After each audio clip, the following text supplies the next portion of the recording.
Joan by Carol M Mottershead. Chapter 7. We didn't start off that way. I remember the day we discovered I was pregnant with Nicholas. We were both so happy. Pulcinella was thrilled, and I thought having a baby would make our lives complete. Like most mothers-to-be, I suffered greatly with morning sickness, but ginger biscuits were a good remedy for morning sickness, I was told, and I loved ginger biscuits. So much that it felt more like a bit of self-indulgence on my part. "But you're worth it," Pulcinella would say, and I didn't like to disagree with him, especially when he was right. There was so much to do, so many things to think about. It was exhausting. I didn't realise how much preparation went into having a baby. There was a crib to find and clothes to make. I didn't know how we were going to manage. It wasn't just the cost either. It was where would everything go in our small caravan. The other performers told me not to worry. It would all be taken care of. Our prop maker and carpenter offered to make the crib as a present for the baby, and the other women offered to help me make clothes. Pulcinella tried helping in his own way, fussing over me whenever he could, but to be honest, he was often more of a hindrance than a help. But he meant well. He was so much looking forward to being a father. The other women would try to find him chores to do, anything to keep him from getting underfoot, they'd say. Despite being pregnant, I still had work to do. Some days were harder than others, and I'd have to force myself to get started, telling myself it was important work that I did. Translating the charters and notices for the playwrights to write their plays, or helping make new costumes whenever needed. I didn't want the others to think I was becoming a burden to them or taking liberties, so I pushed myself to my limit. "If you have to pull your weight, my love, and you're pulling the weight of two, don't forget, I think you should be getting double money," joked Pulcinella, trying to cheer me up, not always getting it right, especially when I was feeling enormous, unsightly and uncomfortably hot. As the time for the birth neared, I began to feel afraid. I found myself crying at the slightest thing. I'd heard all the horror stories about childbirth, the pain, the mortality. It was on my worst days that I wished I missed Mother the most. I even missed Father and wanted to travel back home to be near him, be near Governess. I'd hoped she'd be able to help deliver my baby. But it wasn't to be. Father was away on business and had taken Governess with him for company. I tried distracting myself by occupying my mind with reading or practicing music, anything to stop me worrying. By the time my confinement came around, I was only too glad to be out of sight. I felt frumpy, looked awful, and just wanted this baby out of me. Pulcinella was beginning to irritate me now with his fussing, and the day of baby's birth found me yelling at him for putting me in this predicament. It was definitely not one of my better days. I'd been cooped up for over a week before I finally went into labour. The midwives had been gathering their relics all week: crucifixes, holy water, lucky omens and amulets. They were meant to ease my labour pains, I was told, but relics like those relied a lot on a belief in God, and I was still mad at him for taking my mother.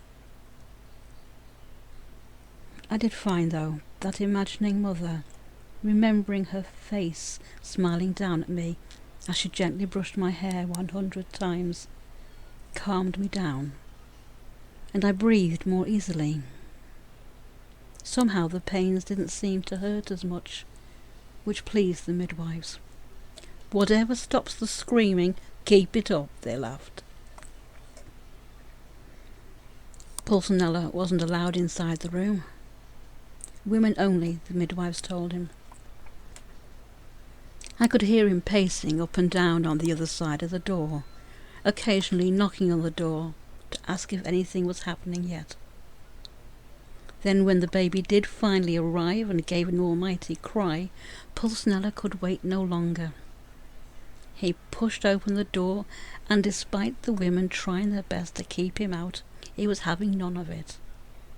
So anxious was he that we were both all right, that in the end they had to give up and let him in. "What is it? What is it? Boy or girl? Let me in, let me see," he kept asking, even as he reached my bedside. "He's a boy, Pulcinella. You have a lovely baby boy," said the midwife, as she wrapped the baby in swaddling clothes and handed him to me. We both looked at the baby, then at each other. "Amazing," said Pulcinella, looking at our son. "You too, wife. You're amazing too," he said laughingly, kissing me on the lips. The midwives chased him. "We'll have none of that just now, young man. You'll have to leave us. We still have work to do. You can see them both again in a little while." And Pulcinella was ushered out of the room, blowing kisses over each of his shoulders as he left. So excited was he. Although pulling his sad-to-leave-us face as he left the room, once through the doors, where everyone was waiting for news, I could hear him yell at the top of his voice, "It's a boy!" The whoops of joy and slapping on the back could be heard, followed by the clunking tankards and raucous cheering as they wet the baby's head. I wished I could have been with them, but felt a scream about to emerge. I had to agree. I did still have work to do. An hour or so later, all signs of childbirth were gone, and I was handed back my baby just as a rather more sheepish-looking Pulcinella was allowed back into the room, a look of awe on his face. As we looked upon our son together, for the first time, I felt such a rush of love. My baby, our baby. I'd never felt closer to Pulcinella than I did just at that precise moment. Baby started to cry. "Baby needs feeding," announced the midwife, once again chasing Pulcinella out of the room. "Don't forget to send word to father," I called as he left. Father and governess arrived as quickly as they could, and even before fully removing her coat, governess started fussing over baby. You'd have thought he was her own grandchild rather than father's. Father, always a man of few words, simply beamed as he looked upon his grandson. A look passed between he and governess that I couldn't quite decipher. Then he turned to me, smiling. "I'm so relieved you're safe, Joan." Father showing concern for me? That was a first. He was usually so aloof. I was enjoying seeing my family again, seeing Father smile. I spent so little time with him in my lifetime that I finally felt close to him. A couple of nights later, Father announced that he and governess had to return home. I was sad to hear of their leaving, having hoped they'd spend a bit of time with us. He asked only one thing, to name the child after his own father, Nicholas. Father had never spoken of his parents before. I'd always assumed they died long before my birth, for I remember asking Mother about them once, after a visit with Grandmama, her own mother. But the subject was changed quickly, as if the subject was taboo, or maybe I assumed she'd just not heard me. I had noticed the abrupt change of topic, and never dared ask again for fear of causing any upset. And I was never encouraged to talk about my family ancestry at any time. Father really was a stranger to me. Governess had a request of her own. Would we agree for Nicholas to be christened in our family chapel? 3 weeks' time, does that suit you all? She asked excitedly. More of an instruction than a request. Pulcinella nodded, looking at me for approval. He knew I still had issues with God. I didn't want to offend Governess either. I nodded my agreement, and we all kissed and hugged our goodbyes with promises to see them both soon. I wasn't sure how I felt about the christening. I still went to church whenever I could, but more out of a sense of duty, since almost everyone else in our troop were churchgoers. I found myself arguing with myself, with God, struggling with my beliefs. On one hand, he had taken Mother from me when I needed her most. But then again, I have been given this gift that is our son, and a more loving husband and father I could never dare to ask for. Maybe there is a God? I don't know. I had a lot of soul searching to be done before going home. 3 weeks. Anything could happen in 3 weeks. There was a new baby to get used to. I had Pulcinella by my side to help me. We would be fine. I wasn't prepared for just how much having a baby changed our lives. In the beginning, neighbours would call to see baby. They'd help out. They even fussed over me for a while, telling me to rest till I got my strength back, which was appreciated. Pulcinella and I were given the time to adjust to being parents, with only the occasional sleepless night to deal with ourselves.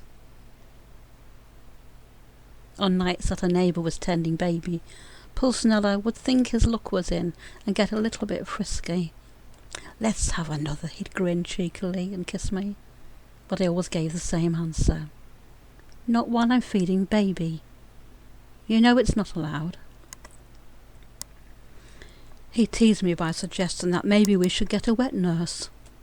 "After all, you are a lady, and would be able to spend more time together," he'd grin cheekily. The answer was still no.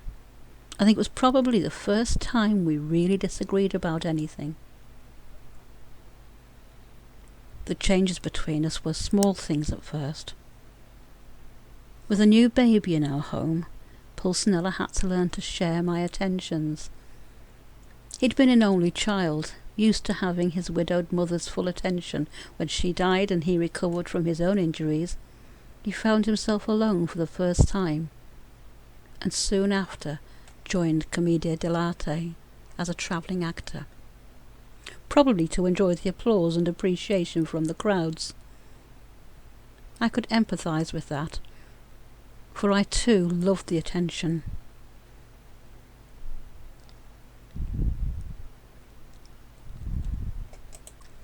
I got from performing, even now. Before we had Nicholas, and especially when we were first married, I gave him all my attention, all my love. He was my life, and now he had a baby. It was different. Pulcinella had to learn to share my love. The christening was a wonderful day for the whole family. Father had invited many of the local gentry to celebrate with us. Even the strange and enigmatic John D was among the guests. John and Governess made such a lovely picture as they fussed over baby Nicholas. It almost made me a little jealous. Pulcinella, as expected, was enjoying all the attention of being a proud young father, and I looked on smiling at the happy picture they all made. Father approached, and placed an arm lightly around my shoulders. I turned to look at him, a look of such happiness and contentment in his eyes. I stood before him no longer his child, but a young mother overwhelmed by emotions, hoping for a hug from her father. The joy of the birth of my son, the sorrow that mother couldn't be with us to share in our happiness. And as father put his arms around me and drew me close, I became aware of another loss, the loss of my own childhood. I was the mother now. I was responsible for the life of a child. As if reading my mind, father said, "You'll be fine." And he guided me to the sofa, where he sat beside me. I lay my head on his shoulder, and he began gently stroking my hair. "You'll be fine," he said once again, as if sensing I needed reassurance. I'd never let father see me so vulnerable since mother died, but as we sat watching the festivities of our family and friends, I started to cry. I must have fallen asleep, for I remember rousing slightly as I felt father carry me to my room and lay me on my bed. "Rest, my daughter. I will always watch over you. You will be fine." I slept the longest sleep I'd had in weeks. It was wonderful to be home again, in my own bed. After the christening, Pulcinella and the players decided to perform in Rome for a few days, to give me time to visit with father a little longer. He and governors made such a fuss over the new baby, and they were genuinely happy to see us. Governess especially seemed pleased to have a baby in the house. "It's good to have a baby in the house once again," she said. "I'd always hoped—" Governess stopped short, a winsome look crossing her face suddenly. She took a kerchief from her pocket and held it to her lips, a silent sob threatening to leave her body. Quickly composing herself, she made busy by offering to make drinks, and the moment was past. Too soon it was time for us to leave. I didn't really want to go, but Pulcinella put an arm around me, reminding me we were travelling to performers now. We had a livelihood to earn, and as wife and mother it was my duty to be with my husband. In hindsight, I'm not so sure that he didn't take great pleasure in mentioning that in front of father, but I was a naive young mother, in love. I promised to return whenever needed to carry out my household duties with father, and we all promised to keep in touch, to write every week. There were lots of hugs and kisses going around, as well as one or two tearful moments, and then we were off on our journeys once again. When we arrived at the next village, everything was different. The birth of Nicholas was no longer news, and our little family was no longer seen as new anymore. We found ourselves being left alone more and more, which was fine for Pulcinella. He concentrated only on the work as he'd always done. When he came home, tired, he would take himself off to bed and sleep whenever he needed to. But I had a baby to look after, as well as doing the usual housework of cooking and cleaning, and I was still expected to gather information, translate the charters and notices, and help the other women sew up new costumes for the players. I was becoming more and more exhausted, and irritable through lack of sleep. Everyone who had been so helpful in the beginning was now busy with their own lives. Not wanting to interfere with a new family, they left us alone. I wanted to prove I could be a good wife and mother. Other women seemed to cope, I told myself. But how? I didn't know. Pride stopped me from asking for help. Pulcinella, like many young fathers, didn't know how to handle a baby, how to hold him, how to stop him crying, what to do when he was ill. These were all problems he faced. but so did I. Usually, when I got anxious or stressed, I would read, play my music, or when I was younger, I'd play with my dolls. My dolls had always been my friends. I would talk to them when I was worried, or tell them stories whenever I was upset about something, especially after Mother died. But I couldn't find the time anymore to do the things I loved. I understood that Pulcinella worked hard to earn the money to feed our family, but it meant he had less time available to help me with Nicholas. I was struggling to cope. I had to find a solution. While Nicholas was a small baby, Pulcinella always made sure he was home in time to give his son a kiss and a cuddle before bedtime. But as he got older and the popularity of our performances increased, Pulcinella found himself working longer hours. Nicholas missed seeing his father, and I would have to console him often till he fell asleep. I was with him 24/7, yet it was always Dada he'd want to see. I felt useless, helpless, and hopeless, no use to anyone. Daddy's only at work, I'd tell him. He needs to work to earn some pennies for us to buy food. Maybe he'll buy you a piece of licorice as a treat if you're a good boy. I tried blackmailing him. Then I came up with a brilliant idea. I'd make a puppet of Daddy and tell stories about him. I'd always loved my own dolls as a child. I would make them talk to one another like puppets. I was sure Nicholas would love the idea just as much as I would love playing with the dolls again, and maybe it would help us both. What can I use, I wondered, wandering around muttering to myself. Then I remembered one of the superstitions the midwives told me for making a baby's rattle using a wolf's tooth, coral, and white quartz. The wolf's tooth was to give the baby the strength of the animal, the white quartz to protect the baby from the evil eye, and coral to soothe and calm a baby. What a brilliant idea. Kills two birds with one stone, I thought.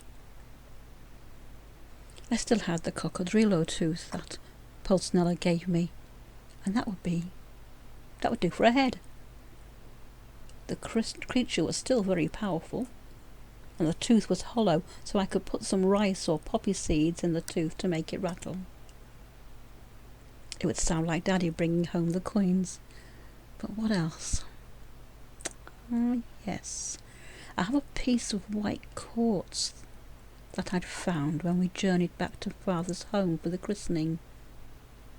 That would do for the body. And a white coral bracelet, a gift from Grandmama on my wedding day. It was precious to me, but so was my son's happiness. The bracelet would make the legs. What do you think of Daddy's puppet, Nicholas? I asked, shaking the new puppet. He loved it, and spent all evening shaking it, making it rattle till he fell asleep. Happy.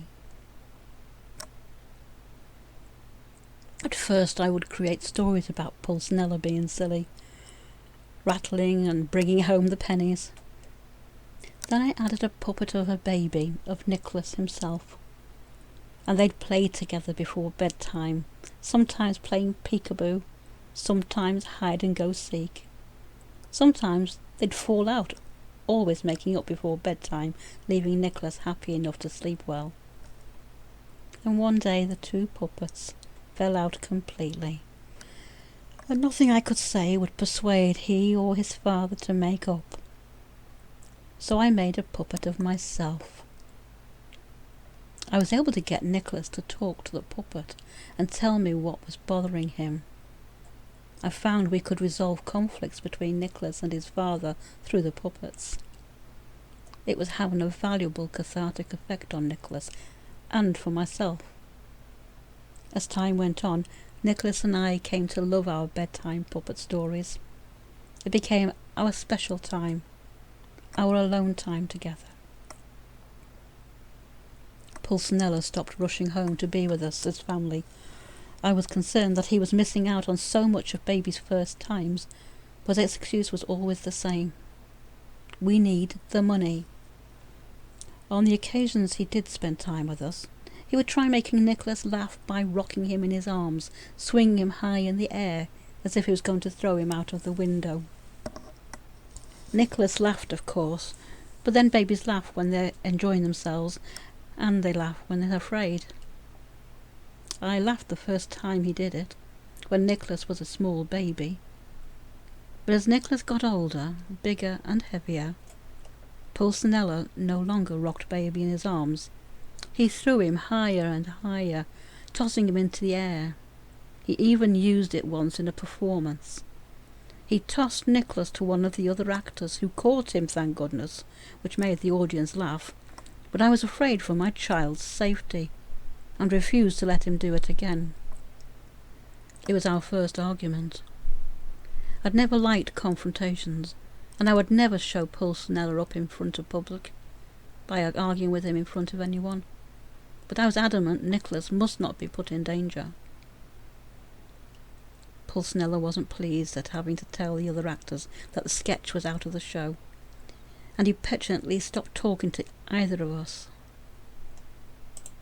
Nicholas didn't understand why Daddy had stopped playing with him, so to help him understand, I put the sketch into our puppet show, where my puppet could tell him that Daddy was being very silly and a very naughty boy, frightening poor baby like that. I could also get angry with him for being very, very naughty, and threaten Daddy with my rolling pin if ever he was to hurt or frighten baby again. Pulcinella was not one for silence for long, but his silliness became more and more irritating. He'd do things wrong just to get out of doing chores, or help me with Nicholas. Where once I would consider his silliness one of his eccentricities and laugh along with him, I started to find his antics weren't so funny anymore. Once Nicholas became a toddler, he would try to pull himself up and walk. Pulcinella would watch him fall down and laugh at him, or he would call Nicholas to him, then dodge out of the way so that baby would lose his balance. Instead of Daddy making him feel secure and safe, he was making him feel stupid and less trusting. Some of the other mothers told me I was being overprotective. Babies are resilient, they'd say. Your baby is enjoying playing with his father. Look how he giggles and laughs. But I didn't see pleasure in my son's eyes. I saw fear. I became more and more anxious every day, added to my lack of sleep. The height of the problem came one day when I was being so busy washing by hand, shopping for food, and Nicholas was teething and had been crying all day, and it was time to prepare our meal. Nothing fancy, just sausages. And I couldn't believe it. Of all the stupid things in the world, Pulcinella had given our sausages, our dinner, to a dog. I was so angry I hit him over the head with the nearest thing to hand, my frying pan. Immediately after hitting him, I was so ashamed of myself. I'd never felt so angry, and I knew right there and then that I needed to ask for help. Too many things had gone unsaid for far too long, that it was time Pulcinella and I actually talked. I tried to explain to him just how I felt, but how could I expect him to understand when I myself didn't? I didn't know what was happening to me, or why I was feeling this way. No one had ever explained to me how difficult it was going to be dealing with a new baby, let alone a toddler. Mother never talked about such things, and governess always seemed so much in control, like all the other women. I had no one to turn to. Pulsnella tried understanding. He even promised to act more responsibly in future.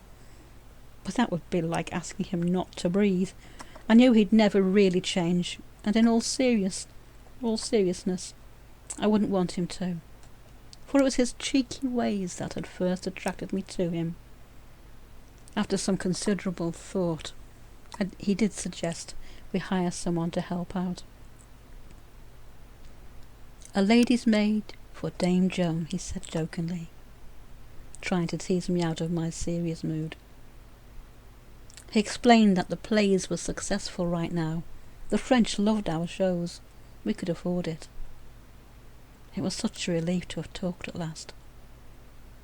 I decided to write the governess for help. She replied telling me that Cousin Polly was visiting friends a few towns away, and that she just knew Polly would be thrilled to help look after a baby. Polly was indeed thrilled, and even knowing he was teething and crying didn't dissuade her. Polly loved children, and looked forward to having many, many children of her own once she was married.